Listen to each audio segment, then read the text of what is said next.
الحمدللہ رب العالمین والصلاة والسلام علی رسول الانبیاء المرسلین اللهم ربنا آتنا في الدنيا حسنة وفي الآخرة حسنة وقنا عذاب النار وادخلنا الجنة مع الأبرار یا عزیز و یا غفار یا رب العالمین. یا اللہ جو کہا جائے سنا جائے عمل کی توفیق عطا فرما. حیات الصحابہ میں page number volume 3 page number 215 پہ حضرت قیس بن عبادہ رحمہ اللہ علیہ کہتے ہیں میں ایک دفعہ مدینہ منورہ گیا. جب نماز کھڑی ہوئی تو میں آگے بڑھ کر پہلی صف میں کھڑا ہو گیا. پھر عمر بن خطاب رضی اللہ عنہ تشریف لائے اور صفوں کو چیرتے ہوئے آگے بڑھے. ان کے ساتھ ایک آدمی بھی آیا جس کا رنگ گندمی اور داڑھی ہلکی تھی. اس نے لوگوں کے چہرے پر ایک نظر ڈالی اور جب اس نے مجھے دیکھا تو مجھے پیچھے ہٹا دیا اور میری جگہ خود کھڑا ہو گیا. یہ حضرت قیس بن عباد رحمہ اللہ علیہ کہتے ہیں کہ ایک دفعہ مدینہ منورہ گیا. جو نماز کھڑی ہوئی تو میں آگے بڑھ کر پہلی صف میں کھڑا ہو گیا. پھر عمر بن خطاب رضی اللہ عنہ تشریف لائے اور صفوں کو چیرتے ہوئے آگے بڑھے. ان کے ساتھ ایک آدمی بھی آیا جس کا رنگ گندمی اور داڑھی ہلکی تھی. اس نے لوگوں کے چہرے پر ایک نظر ڈالی اور جب اس نے مجھے دیکھا تو مجھے پیچھے ہٹا دیا اور میری جگہ خود کھڑا ہو گیا. یہ بات مجھ پر بہت گرا گزری. نماز سے فارغ ہو کر وہ میری طرف متوجہ ہوئے اور کہا تم میرے اس رویے کا برا نہ مناؤ اور اس کا غم نہ کیا کرو. یہ بات تم پر گرا گزری ہے. کیا یہ بات تم پر گرا گزری ہے کہ میں نے رسول اللہ صلی اللہ علیہ وسلم کو یہ فرماتے سنا ہے کہ پہلی صف میں صرف مہاجر اور انصار ہی کھڑے ہوں. میں نے پوچھا یہ صاحب کون ہیں؟ لوگوں نے بتایا یہ حضرت ابی بن کعب رضی اللہ عنہ ہے. حاکم کی حدیث ہے. حضرت قیس رحمہ اللہ علیہ کہتے ہیں ایک دن مدینہ منورہ کی مسجد نبوی میں اگلی صف میں نماز پڑھ رہا تھا. اتنے میں ایک آدمی میرے پیچھے سے آیا اور اس نے مجھے زور سے کھینچ کر پیچھے کر دیا اور خود میری جگہ کھڑا ہو گیا. سلام پھیر کر وہ میری طرف متوجہ ہوئے تو وہ ابی بن کعب رضی اللہ عنہ تھے. انہوں نے فرمایا اے نوجوان اللہ تمہیں غمزدہ نہ کرے. یہ حضور کی طرف سے ہمیں حکم تھا کہ جو پہلی صف میں آپ علیہ الصلوۃ والسلام نے فرمایا تھا کہ صرف انصار اور مہاجرین ہی کھڑے ہوں. ابو نعیم کی یہ روایت ہے. اس کے بعد دوسرا باب ہے امام کا اقامت کے بعد مسلمانوں کی ضروریات میں مشغول ہونا. حضرت اسامہ بن عمیر رضی اللہ عنہ فرماتے ہیں کہ بعض دفعہ نماز کھڑی ہو جاتی تھی اور کوئی آدمی حضور سے اپنی ضرورت کی بات کرنے لگ جاتا اور حضور کے اور قبلے کے درمیان کھڑا ہو جاتا اور کھڑے ہو کر حضور سے باتیں کرتا رہتا. میں بعض دفعہ دیکھتا کہ حضور کے زیادہ دیر کھڑے رہنے کی وجہ سے لوگ اونگنے لگتے یعنی ان کو نیند آنے لگتی. عبد الرزاق. حضرت انس رضی اللہ عنہ فرماتے ہیں بعض دفعہ عشاء کی نماز کھڑی ہو جاتی تو حضور کسی آدمی کے ساتھ کھڑے ہو کر بات کرنے لگ جاتے. زیادہ دیر ہو جانے کی وجہ سے بہت سے صحابہ سو جاتے پھر وہ نماز کے لیے اٹھتے. حضرت عروہ رضی اللہ عنہ فرماتے ہیں مؤذن جب اقامت کہہ دیتا اور جب لوگ چپ ہو جاتے تو اس کے بعد حضور علیہ الصلوۃ والسلام سے کوئی آدمی ضرورت کی بات کرنے لگتا. حضور اس کی ضرورت پوری کرتے. اور حضرت انس بن مالک رضی اللہ عنہ نے بتایا کہ حضور کی ایک چھڑی تھی جس پر آپ ٹیک لگا لیا کرتے تھے. حضرت انس رضی اللہ عنہ ہی فرماتے ہیں کہ حضور بہت رحم دل تھے. جو بھی آپ علیہ الصلوۃ والسلام کے پاس آتا اور سوال کرتا اور آپ علیہ الصلوۃ والسلام کے پاس کچھ نہ ہوتا تو اس سے آپ علیہ الصلوۃ والسلام وعدہ کر لیتے کہ جب کچھ آئے گا تو میں ضرور دوں گا. اگر کچھ پاس ہوتا تو اسی وقت عطا کر دیتے. ایک مرتبہ نماز کی اقامت ہو گئی. ایک دیہاتی نے آ کر آپ علیہ الصلوۃ والسلام کے کپڑے کو پکڑ لیا اور کہا میری تھوڑی سی ضرورت باقی رہ گئی ہے اور مجھے ڈر ہے کہ میں اسے بھول جاؤں گا. چنانچہ حضور علیہ الصلوۃ والسلام اس کے ساتھ کھڑے ہو گئے. جب اس کی ضرورت سے فارغ ہوئے تو آگے بڑھ کر نماز پڑھائی. بخاری.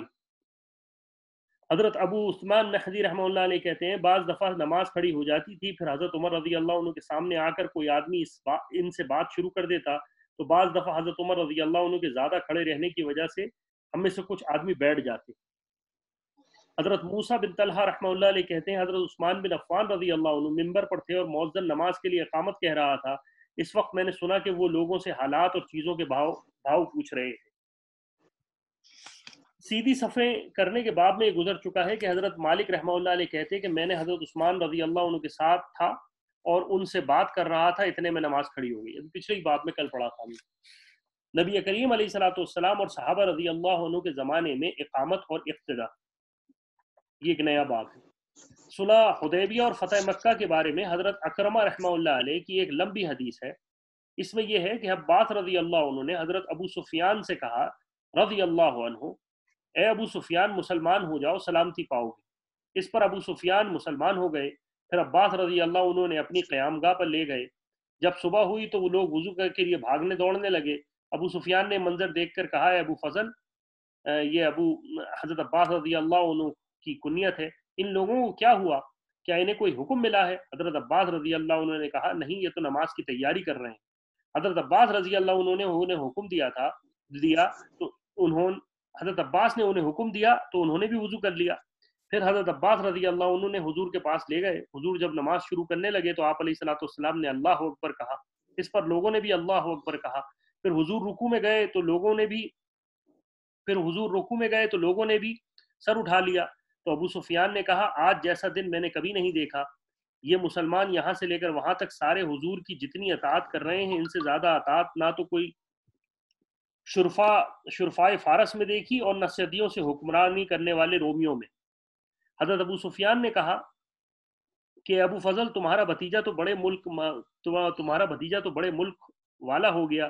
تو حضرت عباس رضی اللہ عنہ نے ان سے کہا، یہ ملک اور بادشاہت نہیں بلکہ نبوت ہے۔ ابن شیبہ کی روایت ہے۔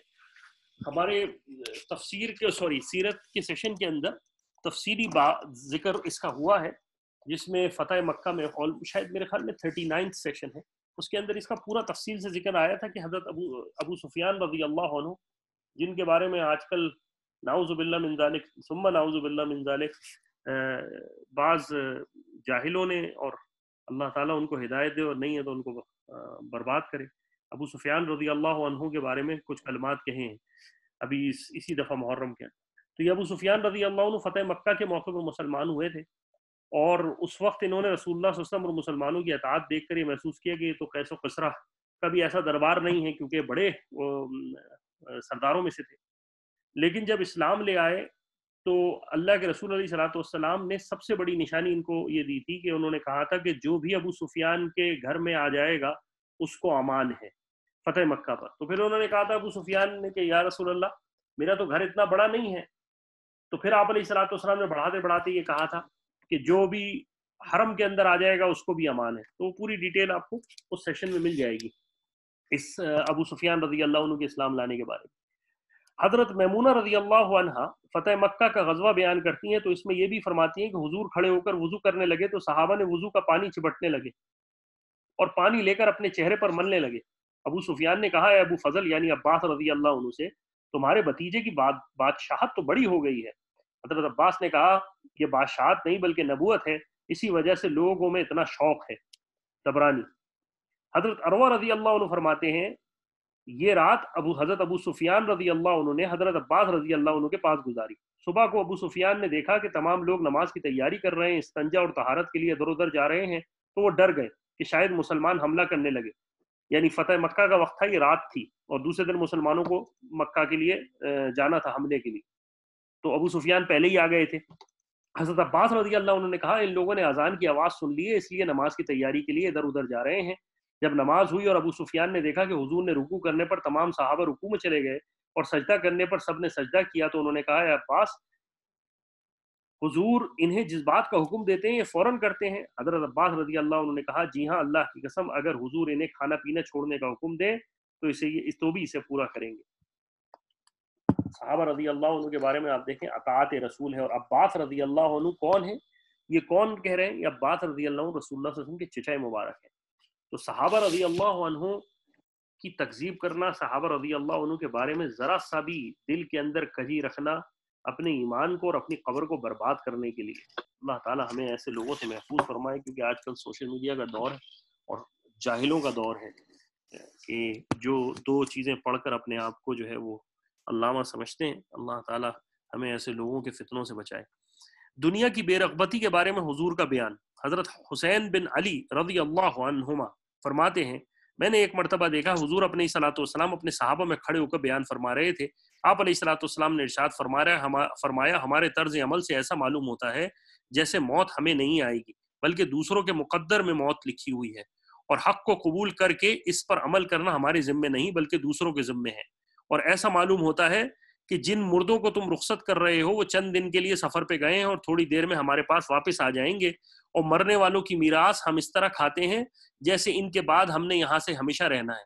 ہم ہر نصیحت کو بھول گئے ہیں، اور آنے والی مصیبتوں سے ہم اپنے آپ کو امن میں سمجھتے ہیں۔ خوشخبری ہو اس آدمی کے لیے جو اپنے عیبوں کے دیکھنے میں اس طرح لگ جائے کہ اسے دوسرے لوگوں کے عیب سے فرصت نہ ملے، دیکھنے کی فرصت نہ ملے۔ اور خوشخبری ہو اس آدمی کے لیے جس کی کمائی پاکیزہ ہو اور اس کی اندرونی حالت بھی ٹھیک ہو اور ظاہری اعمال بھی اچھے ہوں، اس کا رستہ بھی سیدھا ہو۔ اور خوشخبری ہو اس آدمی کے لیے جس میں کوئی دینی اور اخلاقی کمی نہ ہو اور پھر وہ تواضع اختیار کرے اور اس مال میں خرچ کرے جو اس نے بغیر کسی گناہ کے حلال طریقے سے جمع کیا۔ یعنی مال کے خرچ کرنے کے لیے، اللہ کی راہ میں دینے کے لیے ایک شرط یہ ہے کہ مال کا حلال ہونا بھی ضروری ہے۔ یہ نہیں کہ انسان جس طرح چاہے کمائی کرے اور پھر اس کے بعد لوٹاتا پھرے۔ ہاں، اللہ کو پاک اور پاکیزہ مال پسند ہے، تو اسی کے اندر آگے ہے کہ اس میں مال کو خرچ کرے جو اس نے بغیر گناہ کے حلال طریقے سے جمع کیا، اور دین کی سمجھ رکھنے والوں اور حکمت و دانائی والوں سے میل جول رکھے، اور کمزور اور مسکین لوگوں پر ترس کھائے۔ اور خوشخبری ہو اس آدمی کے لیے جو اپنا ضرورت سے زائد مال دوسروں پر خرچ کرے اور ضرورت سے زائد بات نہ کرے، اور ہر حال میں سنت پر عمل کرے اور سنت چھوڑ کر کسی بدعت کو اختیار نہ کرے۔ یہ بیان تھا، اور اس کے بعد آپ علیہ الصلوۃ والسلام ممبر سے نیچے چلے گئے۔ ابن عساکر کی روایت کے شروع میں یہ آتا ہے کہ حضور علیہ الصلوۃ والسلام نے اپنی جدہ نامی اونٹنی پر سوار ہو کر ہمیں بیان فرمایا اور ارشاد فرمایا، اے لوگوں، اس روایت میں آخر میں یہ ہے کہ ہم مردوں کو قبر میں دفن کرتے ہیں اور پھر ان کی میراث کھاتے ہیں۔ ایک روایت میں ہے کہ اس نے سنت کا اتباع کیا۔ ایک روایت میں یہ ہے کہ اس نے سنت کا اتباع کیا اور سنت کو چھوڑ کر بدعت کی طرف نہ گیا، اور یعنی جس نے میراث نہیں کھائی۔ حضور نے اپنی غضبہ نامی اونٹنی پر تھے جو کہ جدہ نہیں تھی، اور اس روایت میں یہ بھی ہے کہ ان مردوں کے گھر ان کی قبریں ہیں، اور اس روایت میں یہ بھی ہے کہ اس نے دین کی سمجھ رکھنے والوں سے میل جول رکھا۔ یعنی پچھلی روایت کے بارے میں تھوڑی سی تفصیل ہے کہ آپ علیہ الصلوۃ والسلام نے فرمایا وہ شخص بہتر ہے جو کہ نصیحت پکڑے، حلال روزی کمائے، حلال سے خرچ کرے، اور پھر اس کے بعد پھر مزید اس کی تھوڑی سی ڈیٹیل اس کے اندر تھی۔ اما عائشہ رضی اللہ عنہا فرماتی ہیں، ایک مرتبہ حضور منبر پر تشریف فرما تھے اور لوگ آپ علیہ الصلوۃ والسلام کے ارد گرد بیٹھے ہوئے تھے۔ آپ نے فرمایا، اے لوگوں، اللہ تعالیٰ سے اس طرح حیا کرو جس طرح اس سے حیا کرنے کا حق ہے۔ ایک آدمی نے پوچھا، یا رسول اللہ، ہم اللہ سے حیا کیسے کریں؟ آپ نے فرمایا، تم میں سے جو آدمی حیا کرنے والا ہے اس کو چاہیے کہ وہ رات اس طرح گزارے کہ اس کی موت اس کی آنکھوں کے سامنے ہو، اور اپنے پیٹ کی اور اپنی پیٹ کے ساتھ جو اور اعضاء ہیں یعنی دل اور شرمگاہ، ان کی حفاظت کرے، اور سر کے اندر جو اعضاء ہیں یعنی کان، ناک، آنکھ وغیرہ اور منہ وغیرہ، ان کی حفاظت کرے، موت کو اور قبر میں جا کر بوسیدہ ہو جانے کو یاد رکھے، اور دنیا کی زیب و زینت چھوڑ دے۔ طبرانی کی روایت ہے۔ حشر کے بارے میں حضور علیہ الصلوۃ والسلام کا بیان۔ حضرت ابن عباس رضی اللہ عنہما فرماتے ہیں، میں نے حضور کو منبر پر بیان فرماتے سنا۔ آپ علیہ الصلوۃ والسلام فرما رہے تھے، تم لوگ اللہ کی بارگاہ میں ننگے پاؤں، ننگے بدن، بغیر ختنہ کے حاضر ہوگے۔ ایک روایت میں ہے پیدل بھی، اور ایک روایت میں ہے کہ حضور نے کھڑے ہو کر ہمیں نصیحت فرمائی، ارشاد فرمایا، تم لوگوں تمہیں اللہ کی بارگاہ میں ننگے پاؤں، ننگے بدن، بغیر ختنہ جمع کیا جائے گا۔ اللہ تعالیٰ نے فرمایا، اور ہم نے جس طرح اول بار پیدا کیا کرنے کے وقت ہر چیز کی ابتدا کی، اسی طرح آسانی سے اس کو دوبارہ پیدا کر دیں گے۔ یہ ہمارے ذمہ وعدہ ہے اور ہم ضرور پورا کریں گے۔ سورہ انبیاء کی آیت ہے۔ غور سے سنو، قیامت کے دن تمام انسانوں میں سب سے پہلے حضرت ابراہیم علیہ الصلوۃ والسلام کو کپڑے پہنائے جائیں گے۔ غور سے سنو، میری امت کے کچھ لوگوں کو لایا جائے گا، پھر انہیں بائیں طرف لے جایا جائے گا، تو میں کہوں گا، اے میرے رب، یہ تو میرے ساتھی ہیں۔ اللہ تعالیٰ فرمائیں گے، آپ کو معلوم نہیں انہوں نے آپ کے بعد کیا گل کھلائے۔ اس وقت میں وہی کہوں گا جو اللہ کے نیک بندے حضرت عیسیٰ نے کہا، وَكُنْتُمْ عَلَيْهِمْ شَهِيدًا مَا دُمْتَ فِيهِمْ سے لے کر عزیز الحکیم تک، اور میں ان پر مطلع رہا جب تک ان پر رہا، پھر جب آپ نے مجھے اٹھا لیا تو آپ ان پر مطلع رہے، اور آپ ہر چیز کی خبر پوری رکھتے ہیں، اور اگر آپ یعنی اللہ ان کو سزا دیں تو یہ آپ کے بندے ہیں، اور اگر آپ ان کو معاف کر دیں تو آپ زبردست حکمت پالے ہیں۔ پھر مجھے بتایا جائے گا، یعنی رسول صلی اللہ علیہ وسلم کو بتایا جائے گا، جب آپ ان سے جدا ہوئے تو انہوں نے ایڑیوں کے بل واپس لوٹنا شروع کر دیا اور ہوتے ہوتے مرتد ہو گئے۔ چنانچہ حضور کے انتقال کے بعد عرب کے کچھ لوگ مرتد ہوئے تھے، اور ایک روایت میں یہ بھی ہے کہ میں کہوں گا دور ہو جاؤ تو وہ دور ہو جاؤ، یعنی اللہ کے رسول علیہ الصلوۃ والسلام کہیں گے، اس کے بعد جب اللہ تعالیٰ بتائیں گے تو اللہ کے رسول کہیں گے دور ہو جاؤ۔ شیخان کی روایت۔ تقدیر کے بارے میں حضور علیہ الصلوۃ والسلام کا بیان۔ حضرت علی رضی اللہ عنہ فرماتے ہیں، حضور علیہ الصلوۃ والسلام ایک مرتبہ منبر پر تشریف لے گئے، پہلے اللہ کی حمد و ثنا بیان کی، اس کے بعد ایک رجسٹر ایسا فرمایا ایک رجسٹر ایسا ہے، یعنی حضور نے فرمایا ایک رجسٹر ایسا ہے جس میں اللہ تعالیٰ نے جنت والوں کے نام اور نسب سب تفصیل سے لکھے ہوئے ہیں، اور آخر میں ان سب کی مجموعی تعداد لکھی ہوئی ہے، اب قیامت تک ان میں کوئی کمی بیشی نہیں ہوگی۔ پھر فرمایا ایک رجسٹر اور ہے جس میں اللہ نے دوزخ والوں کے نام اور نسب سب تفصیل لکھے ہوئے ہے، اور آخر میں ان کی سب کی مجموعی تعداد لکھی ہوئی ہے، اب قیامت تک ان میں کوئی کمی بیشی نہیں ہوگی۔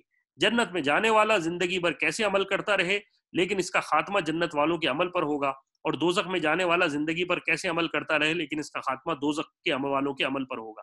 بعض دفعہ خوش قسمت لوگ، یعنی جن کے مقدر میں جنت جانا لکھا ہو، وہ بدقسمتی کے رستے پر اس طرح چل رہے ہوتے ہیں کہ یوں کہا جاتا ہے یہ تو بدقسمتوں جیسے ہیں، بلکہ ان میں سے ہیں، لیکن پھر خوش قسمتی انہیں آ لیتی ہے اور انہیں بدقسمتی کے رستے سے چھڑا لے جاتی ہے۔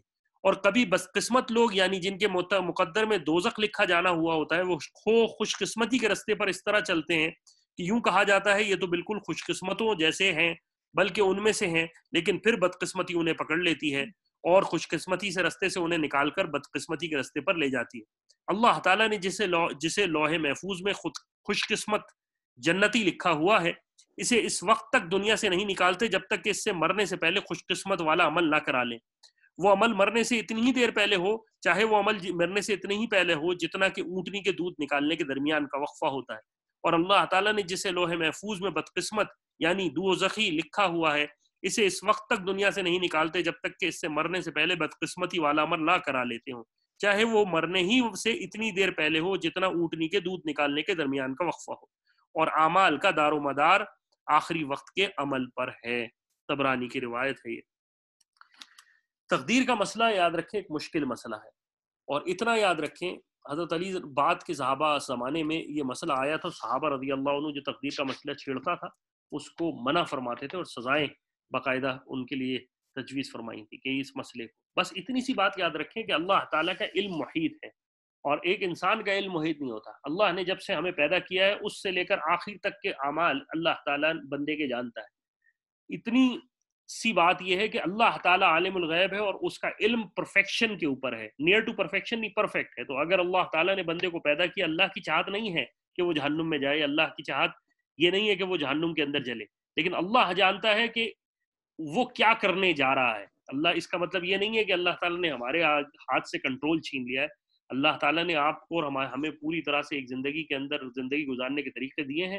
ہاں اللہ ہمارے علم سے واقف ہے۔ اس کی مثال بڑی چھوٹی سی ہے، ایک انسان جب ٹیچر ہوتا ہے تو اس کے اپنے اسٹوڈنٹس کا پتہ ہوتا ہے کہ یار یہ اتنے پرسنٹ سے اتنے پرسنٹ مارکس لے لے گا، اور ایک ٹیچر کا علم تو امپرفیکٹ ہوتا ہے، وہ تو پرفیکٹ، وہ صرف ایک اپنے اسٹوڈنٹس کو اپنے تجربے کے دے۔ اللہ تعالیٰ کا تو علم جو ہے وہ پرفیکشن سے بالکل مطلب پرفیکشن پرفیکٹ ہے، تو اس میں تو کوئی غلطی کا چانس ہی نہیں۔ تو بس اتنی سی تقدیر کے معاملے میں یاد رکھیں، بعد میں کسی اہل علم سے اس کو اگر کہیں کنفیوژن ہو تو لازمی پوچھیں، اس میں زیادہ پڑھنے کی ضرورت نہیں۔ اللہ تعالیٰ ہمیں جنتیوں میں سے رکھے، اللہ تعالیٰ ہمارا خاتمہ ایمان پر رکھے، اللہ تعالیٰ نے جو ہمارے لوح محفوظ میں رکھا ہے اللہ اسی رجسٹر میں رکھنا ہمیں جہاں نیک لوگوں کا نام لکھا ہوا ہے، اور ہمیں جنتیوں میں شمار کرنا۔ اللہ تعالیٰ مرتے وقت کوئی ایسی غلطی ہم سے نہ ہو کہ ہم صحیح رستے سے غلط رستے پر چلے جائیں۔ یا اللہ ہمارا خاتمہ ایمان پر فرما، ہمارے بزرگوں کا، ہمارے اہل و عیال کا، ہماری اولاد کا، والدین کا، بہن بھائیوں کا، آگے آنے والی نسلوں کا، پوری امت کا خاتمہ ایمان پر فرمائے۔ وصلی اللہ تعالیٰ علی خیر خلقی محمد وعلی آلہ وصحبہ اجمعین برحمتک یا ارحم الراحمین۔ جزاکم اللہ خیر۔